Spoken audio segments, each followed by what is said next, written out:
The tabernacle, Hamishkan. The Hebrew word means dwelling place. It was where God dwelled with his people, and its elements show us how to relate with God. After delivering the Israelites from slavery in Egypt, God gave them detailed instructions on how to build this dwelling. Once constructed, the Lord descended on the tabernacle in a pillar of cloud. Curtains separated the whole tabernacle from the rest of the Israelite encampment. In this courtyard was the tabernacle's largest piece of furniture, the altar. A wooden box covered with bronze, the altar was shaped as a square, measuring approximately 7.5 feet long and 7.5 feet wide. From top to bottom, it stood about 4.5 feet. Hollow space inside the box allowed priests to insert coals. Above was a bronze grating where priests would lay animals for sacrifice. A horn of one piece with the altar stood at each corner. 4 bronze rings under the ledge allowed one to insert carrying poles so the Israelites could transport the altar. Between the altar and the tent of meeting was a bronze laver. Priests had to cleanse their hands and feet here before offering sacrifices or entering the tent. Within the inner tent stood one of the most recognized elements of the whole tabernacle, the menorah, a lampstand with 3 branches that rose on each side to create a total of 7 lamps. This solid gold lampstand weighed about 75 pounds. Each lamp was a small cup that the priest would fill with oil to fuel the light. Each branch in the middle of the shaft had almond blossoms. The menorah served a most practical purpose. It was the only source of light in the tent, an eternal light that was never to go out. Also in the tent stood a wooden table covered with gold. On it was to always remain the bread of the presence. The bread of the presence symbolizes God's desire to be with his people. Incense was to burn continuously on the altar. God instructed the priests to replenish the incense every evening and morning. A curtain separated the holy place from the Holy of Holies. The menorah, the altar of incense, and the bread of the presence were all in the holy place, but outside this veil. Like the curtains covering the tent of meeting, this veil was blue, purple, and scarlet, with cherubim, a kind of angel. Beyond the veil, at the far end of the tabernacle, was the ark. The ark was a wooden box covered with gold. It was nearly 4 feet long. Its width and height were about 2 feet, 3 inches. Like the altar, the ark had rings and poles so the Israelites could carry it as they traveled. Within the ark were the 2 stone tablets on which God had written the 10 Commandments. Later, it contained a sample of manna and the rod that bloomed to reinforce Aaron's leadership. The mercy seat was the ark's lid and features prominently on Yom Kippur, or the Day of Atonement. At each end stood a cherub facing the other with its wings outspread. This cover was made of solid gold. The priest would sprinkle the blood of the sacrifice on this mercy seat, symbolizing that the nation's sins were covered for another year.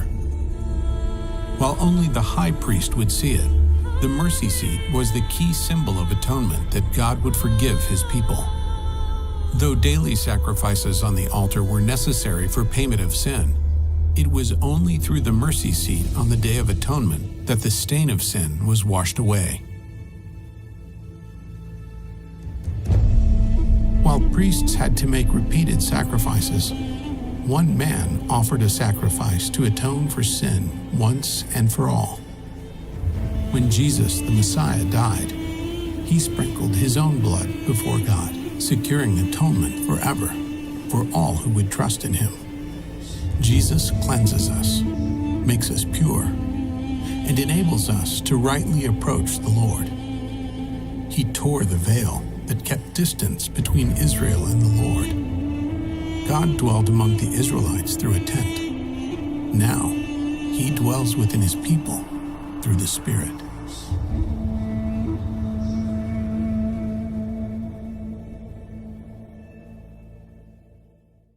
At kapag ka po yung templo na yan ay naitayo na, talaga pong andyan na ang Panginoong Jesucristo. Malapit na po talaga ang second coming. Okay, so bago po ako magsimula, tayo po ay manalangin muna. Of wreathen work shalt thou make them, Aming amang Diyos and na mabuti sa lahat, chains at pinakamakapangyarihan. thou shalt make the breastplate of judgment Sama-sama po kaming magkakapatid, after the work of the ephod sa thou Diyos sa shalt mga make oras na ito at gold, of blue, and of pagpapakumbaba purple, and of na scarlet, hinihiling fine namin twine, lahat na kami po ay gabayan mo sa foursquare pag-aaral namin ng be iyong mga upward. salita sa A umaga span ito. shall be the length Tulungan thereof, mo po ang span iyong shall lingkod be na breadth thereof. maghahatid And thou ng shalt iyong set mga the salita stones of at stone, tulungan mo rin ang and aking rows of stones. kapatiran na The tagapakinig first sa row shall umaga be ito. sardius, Maging a yung mga topaz, and kapatiran po carbuncle. namin na This shall be the first row. The second nakikibahagi row shall be ngayon an via emerald, a Zoom. sapphire, and Maging a sila man diamond. po ay iyong The third row katagpuin a ligure, sa an agate, saan and man an sila amethyst. naroroon sa mga The oras na fourth ito. row a beryl, Muli and an po aming onyx, and Ama, a jasper. tulungan mo po They kami shall be na set in ito gold ay in their enclosings. maunawaan namin, The stones shall ma-internalize be with the namin, names of the children of makita Israel, namin ang 12 relevance nito according to sa their aming names, pong like the engravings of a signet. kabuhayan at Every sa aming one with buhay. his name shall they At be nawa according po to ay their hindi tribe. lamang lumalim ang aming And thou shalt make a pananampalataya, paniniwala at pagtitiwala sa iyo. Salamat po aming Ama kung aming nagkakaisang panalangin sa pangalan ni Yeshua. Amen and amen. So tayo po ngayon ay nasa chapter 26 na ng Exodus. At yung chapter 25, nakita natin na ito po ay patungkol kung ano yung nasa loob ng tabernacle. So, ang isang ipinag-utos ng Diyos sa bayang Israel nang sila ay nasa wilderness na, ay magtayo sila ng tabernacle. Pinag-utos niya ito kay Moses at sa buong mamamayan ng Israel. Sapagkat dito po sa tabernacle ay dito niya kakatagpuin ang kanyang mga anak. At dito rin po ay sasambahin nila ang kanilang Diyos na si Yahweh. At ang design nito at ang lahat ng furnitures na nasa loob nito ay ang Diyos ang nagbigay, at maging yung mga materyales na ginamit po rito ay ang Diyos ang nagbigay nito sa kanila.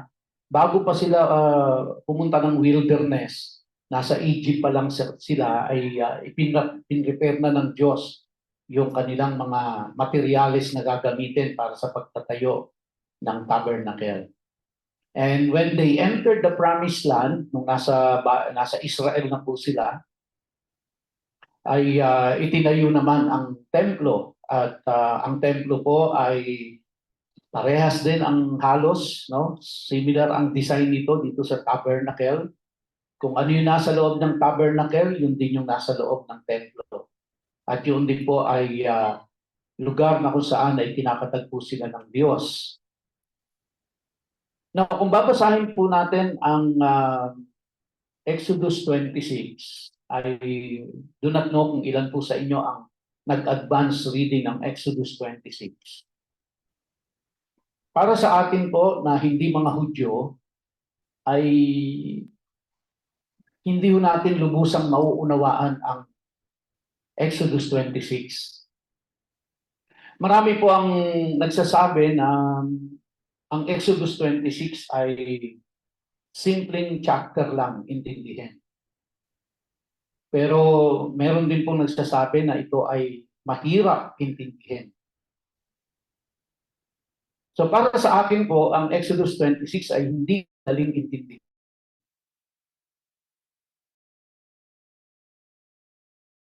Basahin lang po natin siya in plain English, madali siyang intindihin. Kung babasahin natin siya in plain Tagalog o in Filipino, madali ho siyang intindihin.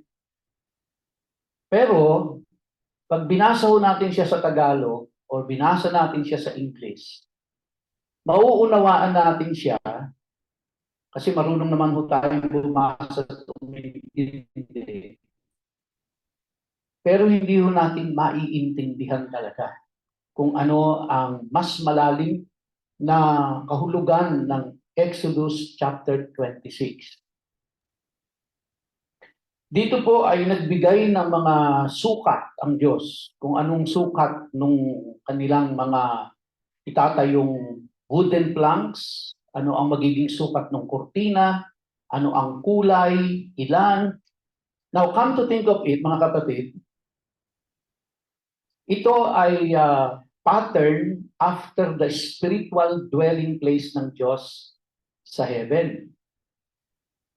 So,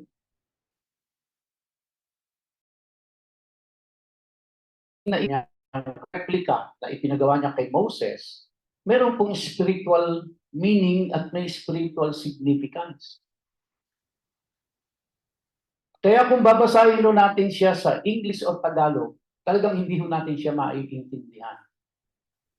Kaya kailangan basahin natin siya sa wikang pagkasulat nila. At ito po ay isinulat sa Hebrews. Kaya sasaliksikin mo ngayon siya doon sa lengguwahe ng Hebrews, yung ancient Hebrews. At doon natin aalamin kung ano po ang mga ibig sabihin ng ibinigay na visual meaning. Actually, yung pong unit of measurement na ginamit sa English ay makikita natin feet na. Yung ginamit na unit of measurement sa Hebrew ay cubits. Kaya po nung isinalin ito from Hebrew to English, yung measurement ng cubits ay kinonvert into English, which is feet. Now, pag kinonvert na po sa ang unit of measurement sa feet, hindi na natin makikita kung ano ang kahulugan nun. Kaya, katulad ng ang isang, kunyari, sinabi po dito ay 10 cubits. Pag kinonvert mo into English, ano po, na measurement, hindi na siya 10. Iba na po. Yung 10 may ibig sabihin sa kanila. So pag kinonvert mo sa English, hindi na siya 10, hindi na yun ang ibig sabihin sa kanila. Kaya hindi ho natin makikita talaga ang kahulugan noong the spiritual meaning ng mga ibinigay na number, yung sukat, hindi na ho natin makikita.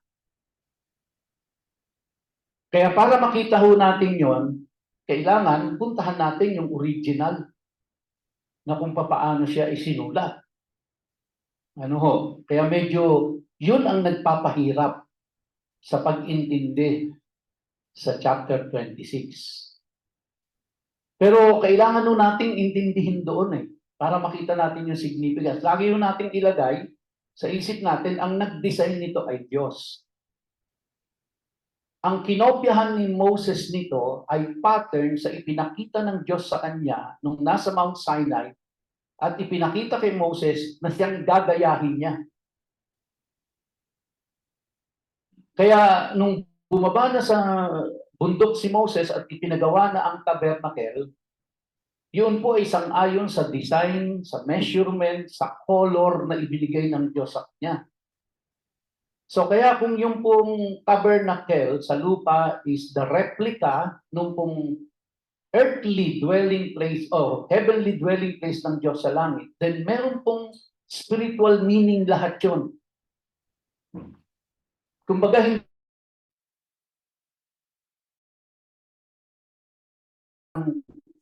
kulay ng Diyos.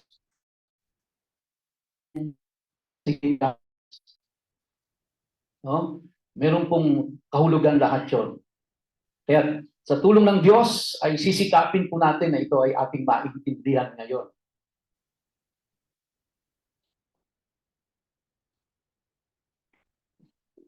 So ito po yung concept nila noong tabernacle. Actually, yung pong tabernacle ay yung pong merong bubong. Yun po yung tabernacle. At yung tabernacle ay may dalawang compartment lang siya sa loob. yung Holy of Holies or yung tinatawag na the most holy place, at yung sa labas nun, yung pong tinatawag na holy place. Sa loob ng Holy of Holies, nakita natin kanina sa video, ay nandoon ang the Ark of the Covenant. Inside the Ark of the Covenant, alam natin, nandun yung tungkod ni Aaron, nandun yung manna, at nandun yung tablet of stone. Outside of the Holy of Holies, yung holy place, meron pong tatlong furnitures doon. Ang una yung menorah na siya nagbibigay ng liwanag sa loob. Pangalawa po yung table of showbread na kung saan nandoon yung 12 tinapay representing the 12 tribes of Israel, and the altar of incense. So, yung pong menorah, kailangan laging nakasindion. Hindi pwedeng mamatay yung ilaw nun habang nakatayo yung tabernacle nila.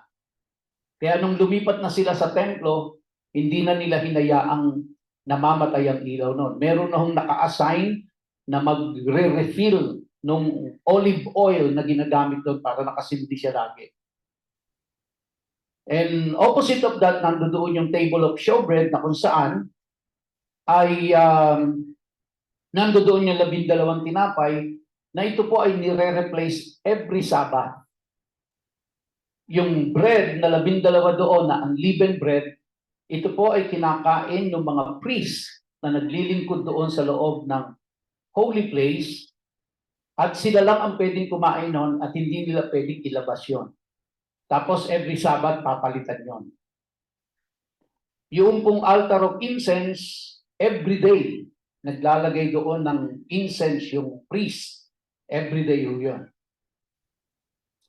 Now, outside of that, yung po nakikita nyo parang may apoy-apoy na yon, yan po yung tinatawag na yan po ang outer court.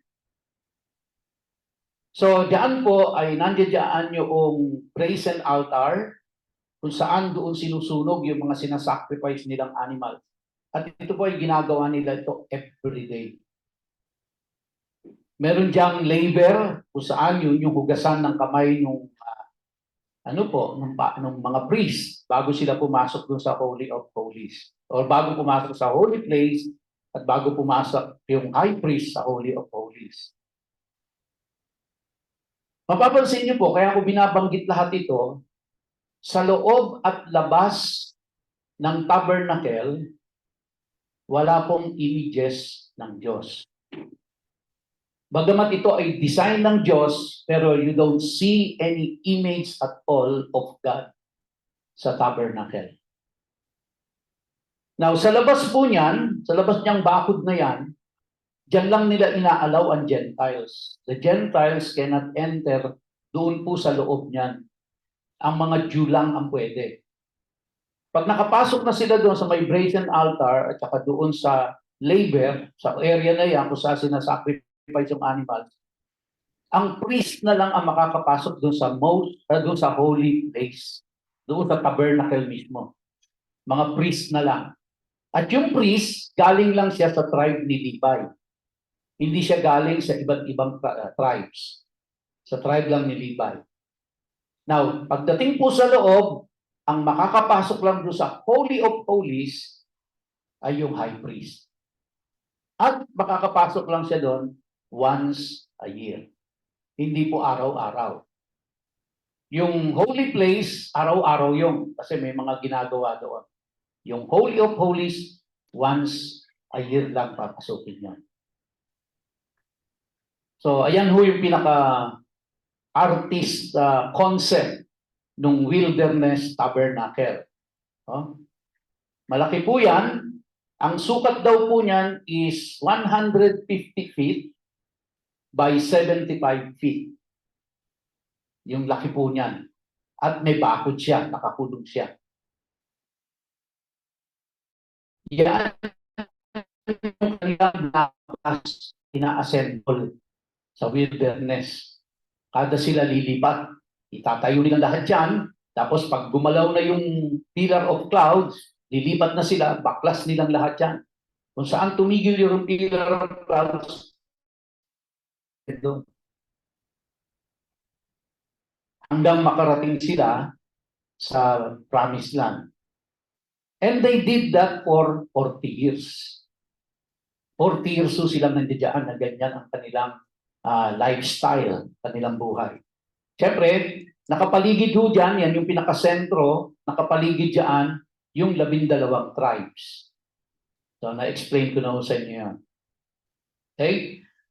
Now, with that in mind, gusto ko pong i-explain sa inyo ngayon yung pinaka-labas na ng tabernacle. Tapos na tayo dun sa loob. No? Or somehow may titingnan pa rin po tayo sa loob. Pero yung mismong mga furniture sa loob ng tabernacle, na-discuss na natin. At lahat po yun, mga kapatid, lahat ng nandoon, pointing to Jesus Christ. Actually, loob at labas ng tabernacle, lahat po nang nandiyan, pointing towards Jesus Christ.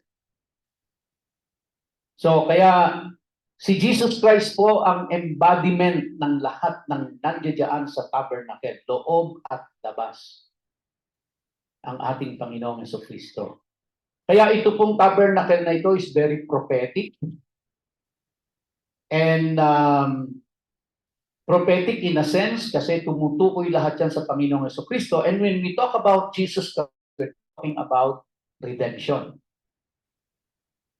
Kaya ang tabernacle po is a prophetic representation ng ating redemption. And also the tabernacle, that's why it's so important for us to understand this tabernacle because ito po ay representing also our service and para sa mga Israelita, dyan po lang umiikot ang buhay nila sa paglilingkod at pagsamba sa Diyos. Of course, may mga daily chores sila, may mga daily activities sila. Pero the main focus ng buhay ng mga Hudyo ay nakasentro lang po dyan sa tabernakulo. Dahil dyan po ay naglilingkod sila at sumasamba sila sa Diyos.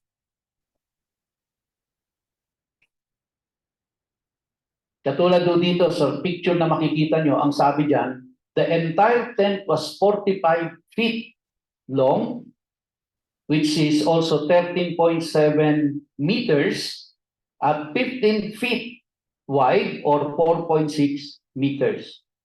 So, nung isinalin na ho sa English, siya ay nasa feet na, siya ay nasa meters na. Whereas doon sa Hebrew Bible po, siya ay nasa cubic, which is ibang-iba. So, tingnan ho natin yung Exodus 26 verse 1. Sabi ng Diyos kay Moses, saglit lang po.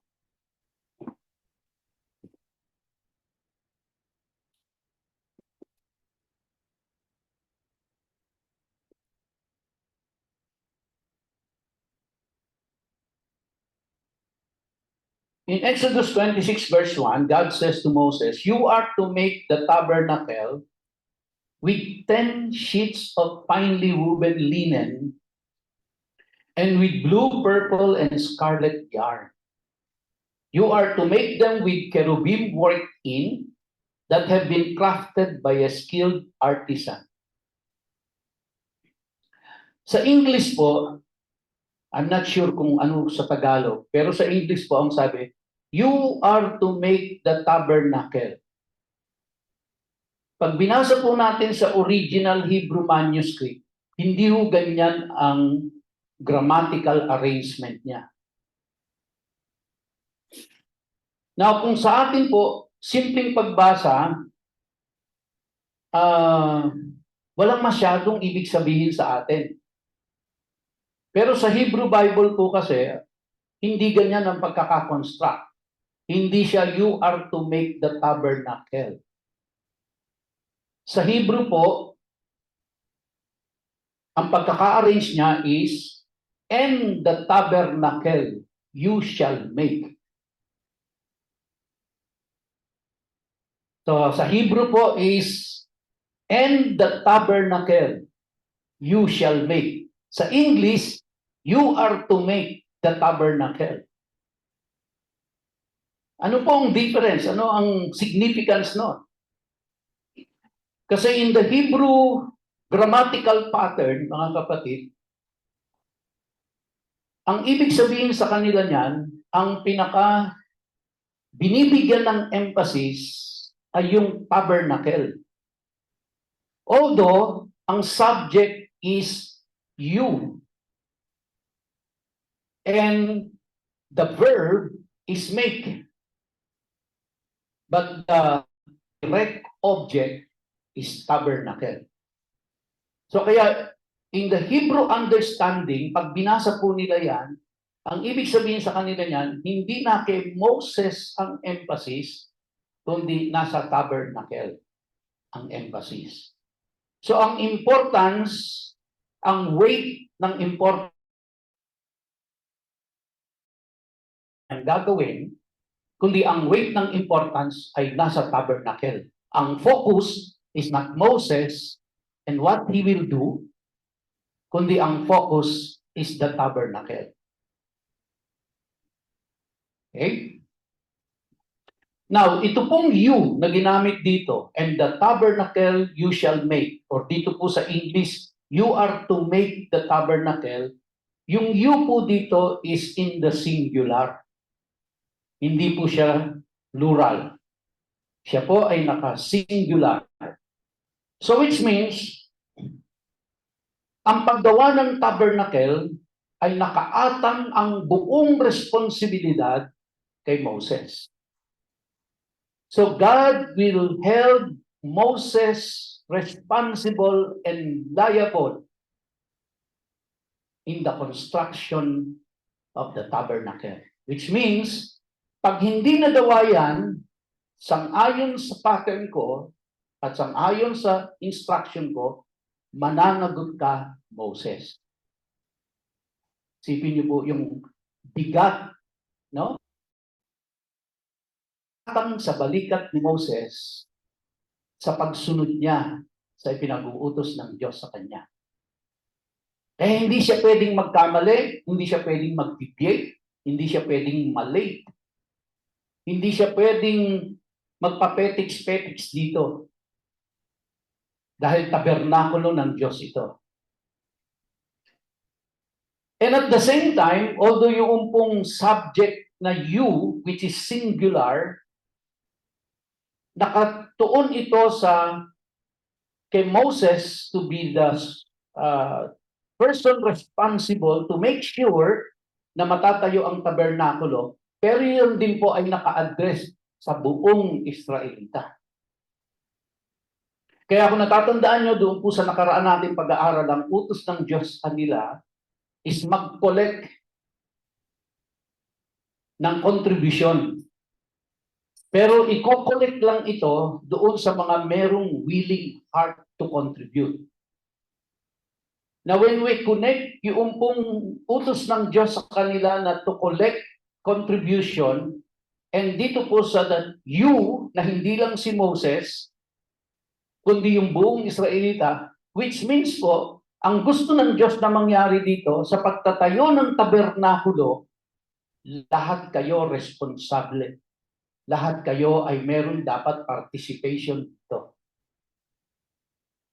Bagamat ang leadership ay nakaatang kay Moses, but the whole nation of Israel, you are to participate in the building of tabernacle.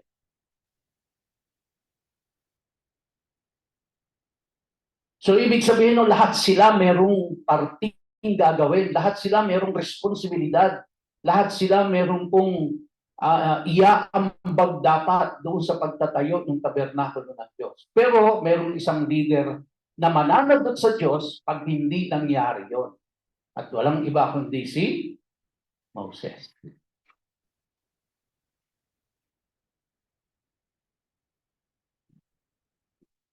Kaya, sabi po dyan, You are to make the tabernacle, ano pong unang-unang sabi? With 10 sheets of finely woven linen. With 10 sheets. 10. May binanggit pong 10. 10, no? Sa atin, number lang yan. Pero yun nga po, kung Hudyo ang babasa nito, hindi number lang yan. Sa Judaism po, meron silang tinatawag na sistema sa Hebrew numerology na kung tawagin ay gematria. Ang gematria po, ang ibig sabihin, bawat letter sa kanilang alphabet ay merong corresponding number.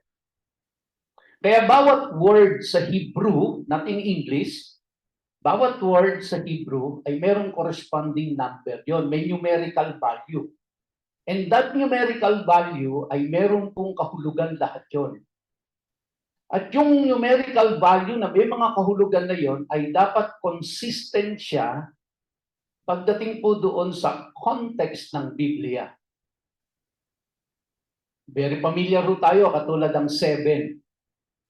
Ang 7 po is number of God, which is ang talagang kahulugan po ng 7 sa Hebrew ay holiness or sanctification. Now, ito pong 7 na ito ay holy siya, sanctification siya, kung siya ay, ang application niya lang po ay sa Bible. So, ibig sabihin po, kung ikaw ay ipinanganak ng July 7, so bali 7-7, di ba? At 7 p.m., wala pong kahulugan yon. Ang ibig sabihin lang noon, pinanganak ka ng July 7 at 7 p.m. Period.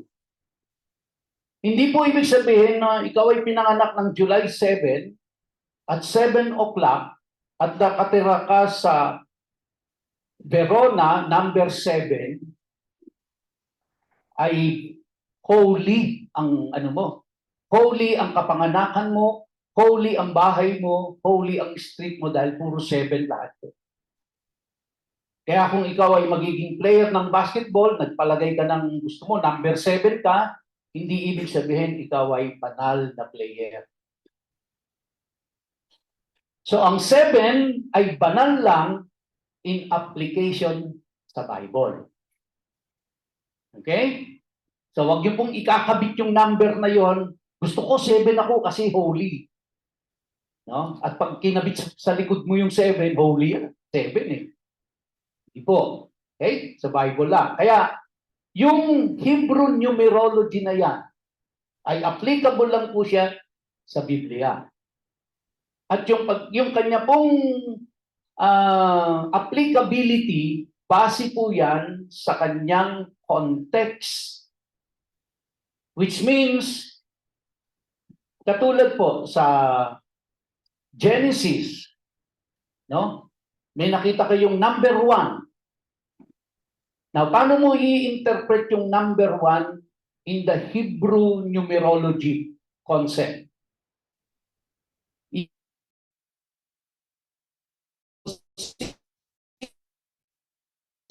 All throughout the scripture, lahat doon, kailangan tingnan mo ang consistency ng meaning doon. And that's the only time you give meaning to the number. The right meaning. So that's the way the Hebrew interpret the numbers in the Bible. So kaya sa atin po, pag binasa natin to, you are to make the tabernacle with 10 sheets. Sa atin po, it is just 10. Kaya nga sabi ko, madaling intindihin kasi alam naman natin kung ano ang 10 eh. Pero mahirap intindihin kasi hindi natin alam kung sabihin na nila. Ano ang ibig sabihin ng 10 sa Diyos? Now, yung pong number 10 na yan, yung 10 curtains, no? Yung 10 curtains na yan, ang ibig sabihin po niyan is completion or wholeness, no? Ibig sabihin, complete. Nagre-represent siya ng kumpleto ng kabuuan. Kaya hindi po basta inutos ng Diyos siya ng 10. Kasi pwede naman sabihin ng Diyos na stick to 20. Pwede niya namang sabihin 8. Pwede niya namang sabihin 4. Bakit 10? Bakit 10? Bakit napaka-specific ng Diyos na 10 sheets of finely woven linen? By the way, yung pong finely woven linen, according to tradition, ito pong kurtina na ipinagawa ng Diyos na ito sa kanila, ito po ay twisted linen. Twisted linen yan. Parang braided. No? Tinwist yan.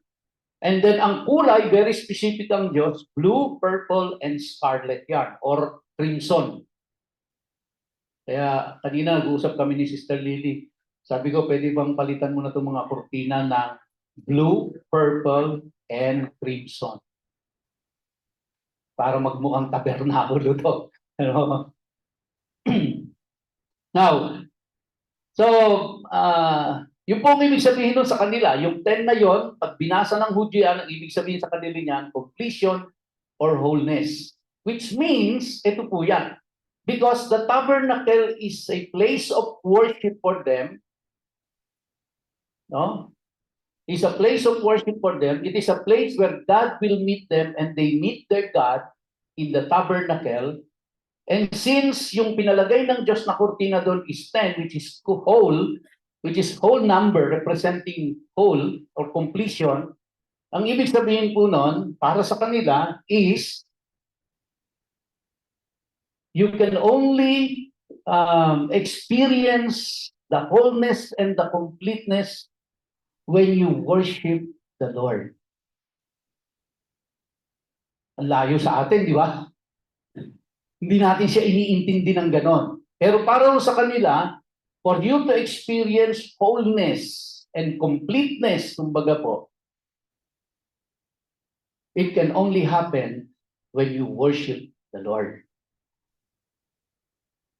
Kaya para sa mga Hudyo, gusto mong maranasan na ikaw ay complete, ikaw ay whole, you worship the Lord.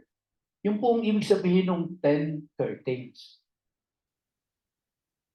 Now, the word curtains, mga kapatid, para sa atin, dito, finely woven linen, the word curtain, para sa atin, kurtina lang siya.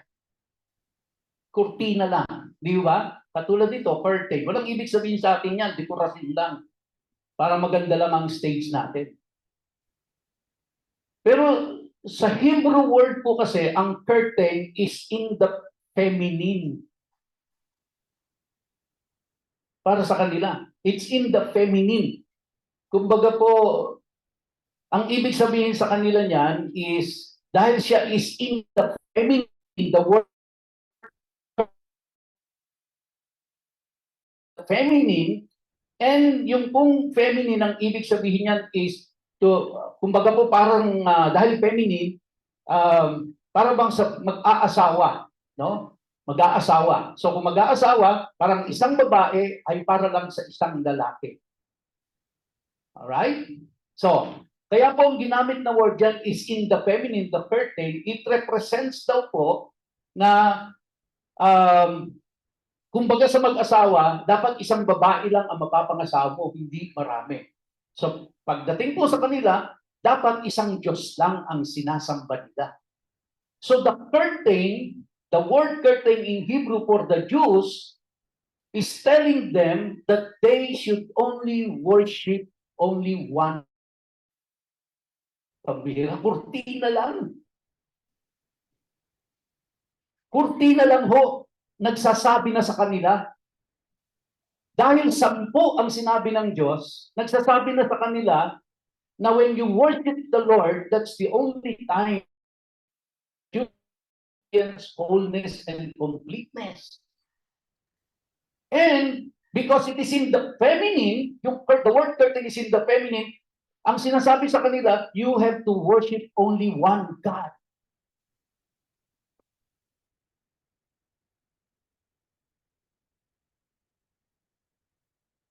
Now, binanggit po dyan yung haba, yung sukat. No? Sabi po sa verse 2, each one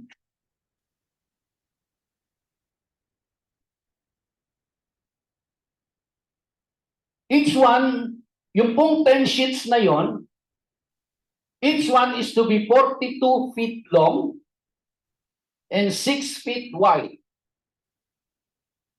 All the sheets are to be the same size.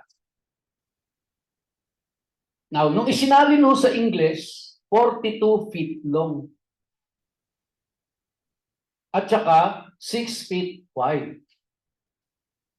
So, pagka yan po ang kinuha nating number, maiiba ang meaning.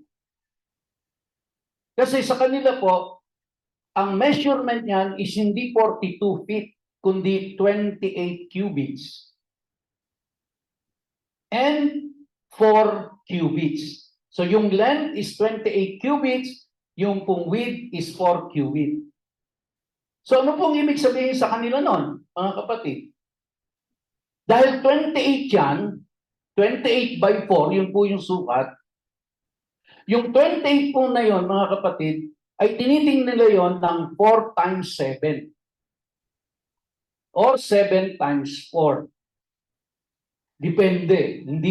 It doesn't matter kung 4 times 7 or 7 times 4. Because alam naman natin, 4 times 7, 28. 7 times 4, 28. Pero ba't ganun nila tinitingnan yung number na 28 na 4 times 7 or 7 times 4? Because 7 is a number of holiness. And 4 is a number with global significance. So, in the mind of the Hebrew, yung sukat na ibinigay ng Diyos na yon, na 28 cubits, which is 4 times 7, the holiness of God must be global. Na hindi natin nakikita doon sa 42 feet. So when they enter the tabernacle, mga kapatid, ang mga Hudyo, ang tingin nila doon, the holiness of God must have a global effect. Because of the measurement. And 4 cubits. Cubit is global para sa kanila. So, the tabernacle itself, para sa mga Hudyo po, kahit nasa wilderness pa sila, the tabernacle, they see it na meron siyang global effect. It is not just for the wilderness.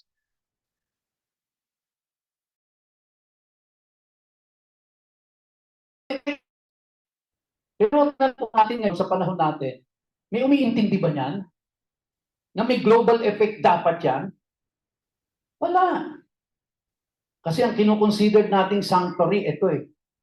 Pero tingnan ho natin, mga kapatid, dahil namulat na tayo, alam natin hindi ito ang building ang sanctuary. Dahil ang sabi ng Bible, we are the temple of the Holy Spirit. Correct?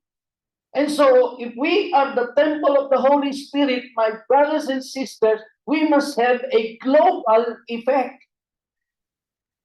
Kaya ang sabi ng Diyos, you are the light of. Do you see the connection? And we can only understand kung ano ibig sabihin ng nung pagiging temple natin ng Holy Spirit, na tayo ang light of the world, if we understand how they understood the tabernacle. Because we are the tabernacle of God ngayon. Now, hindi ho nagbabago, mga kapatid. Ang tingin ng Diyos sa tabernacle niya sa wilderness at ikaw at ako na tabernakulo niya ngayon.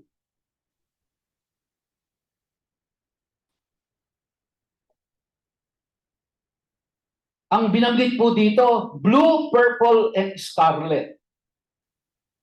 Pwede namang blue, purple, scarlet, and yellow. Bakit walang yellow? Bakit blue, purple, and scarlet? Bakit walang yellow? Bakit to tatlo? Because yung tatlo po, para sa kanila, blue, scarlet, and purple, dahil tatlo siya, ang ibig po sabihin sa kanila sa Hebrew numerology ng tatlo is revelation. So kaya for the Jew, when you enter the tabernacle, God will reveal Himself to you. And you and me as God's tabernacle, God revealing Himself. Kaya po tatlo yun. Kaya walang yelo. Because God is revealing something.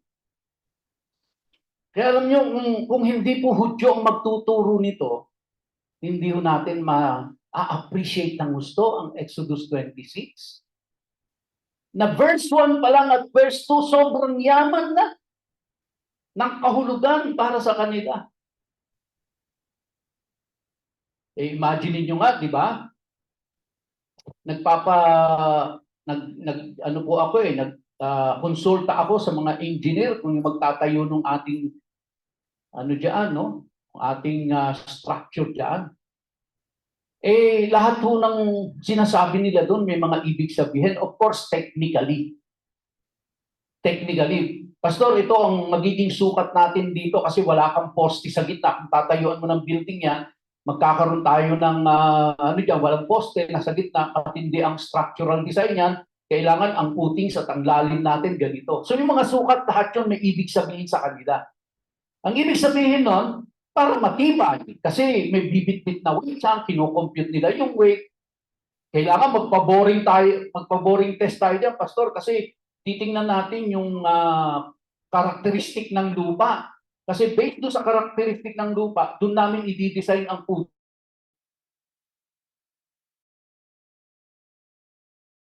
Ano kalapad yan? At anong halo ng semento gagamitin natin dyan? So lahat yun may meaning sa kanila based on the engineering design para matibay yung structure. Now, kung dun sa mga architect, civil engineer, structural engineer, may mga kahulugan lahat yung number na nilalagay nila doon para dun sa structural integrity and also for the engineering design of the building. Ito po mga kapatid, Diyos ang nag-design. So ibig sabihin merong spiritual meaning lahat yan. Kaya kung di natin hahalukahin yan, hindi natin malalaman. It's just plain number and has no meaning at all.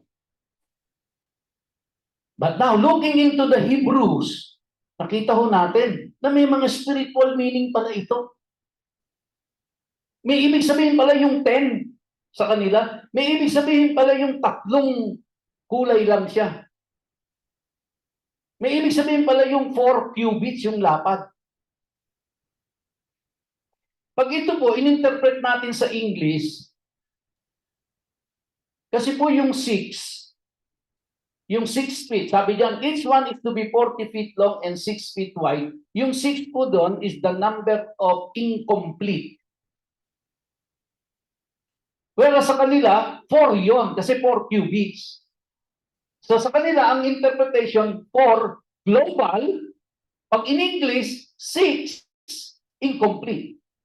So pag in-interpret natin siya sa English, incomplete. Pag in-interpret natin siya sa Hebrew, global. Magkaiba, hindi ba? So saan natin siya pupuntahan? Sa English, sa Hebrew. Pupuntahan natin siya sa Hebrew. Yun ang tamang kahulugan, yung nasa Hebrew, na global siya, hindi incomplete. Okay? Verse 3. Sabi po, 5 sheets, no? 5 sheets joined one to another. So, yun po yung ibig sabihin ng curtain na in the feminine. They are to join one to another. Pero yun nga po, ang ibig sabihin sa kanila nun is just to worship one God. 5 sheets are to be joined one another and the other 5 sheets are to be joined one to another. So, 10 na tigli-5. Yung 5, pagsasama-samahin. Yung 5, pagsasama-samahin. Meron pa rin pong instruction kung paano pagdidikit-dikitin yun. At kung anong materials ang gagamitin.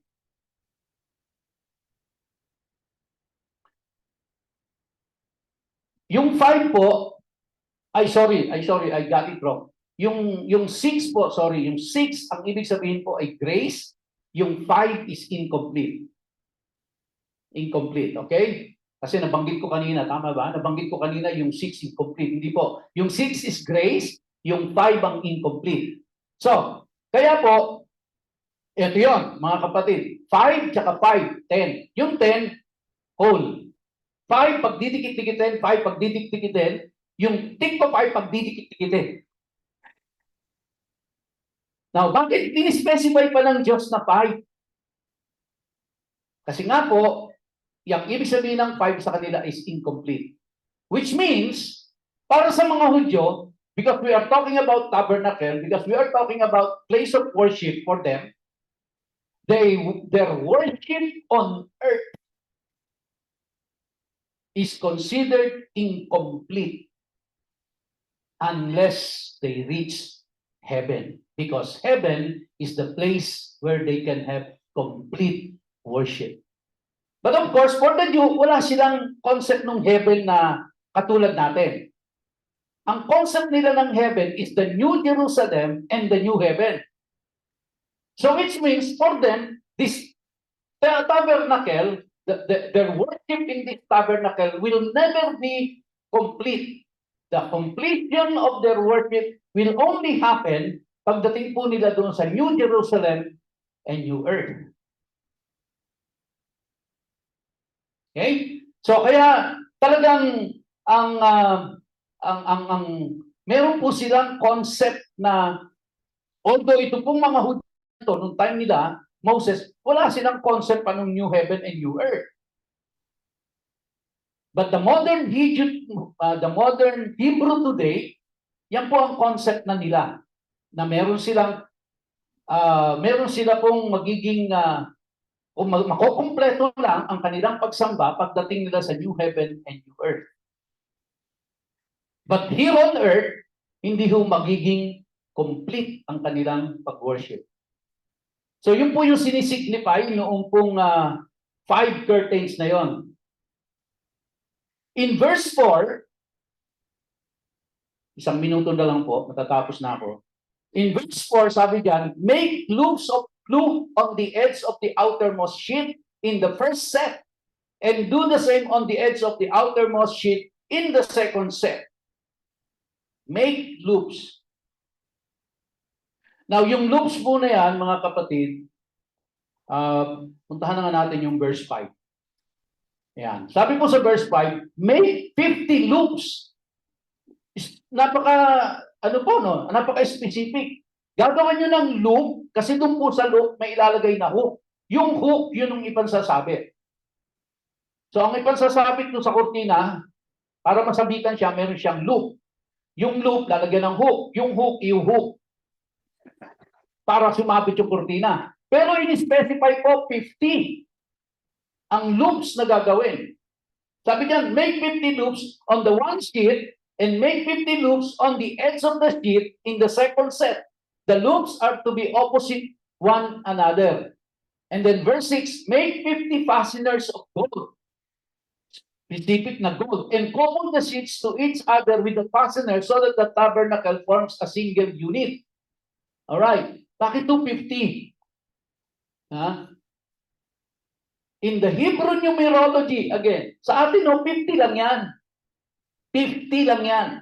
Di ba? Number lang yan na 50. Pero sa kanila po, ibig sabihin kasi ng 50 is liberty. Which means, para po sa mga Hudyo, when you enter the tabernacle and worship the Lord, and you have to worship only one God, that's the only time that you will experience complete freedom. Kaya wag po tayong magtaka, mga kapatid, kung bakit ang mga Hudyo araw-araw nandyan sila sa tabernakulo nila. Araw-araw. Araw-araw silang nagdadala ng hayop, kalapate, ibon, kambing, baka. Araw-araw silang nag-offer sa Diyos. Though they say, kaya po araw-araw kasi yung one day worship will never they will never experience completeness in their worship Kaya po 5 yun eh. But when they entered, kaya yung pong nilagay na ano doon na loops na 50, hindi po basta 50 ang loops lang para sa kanila yon.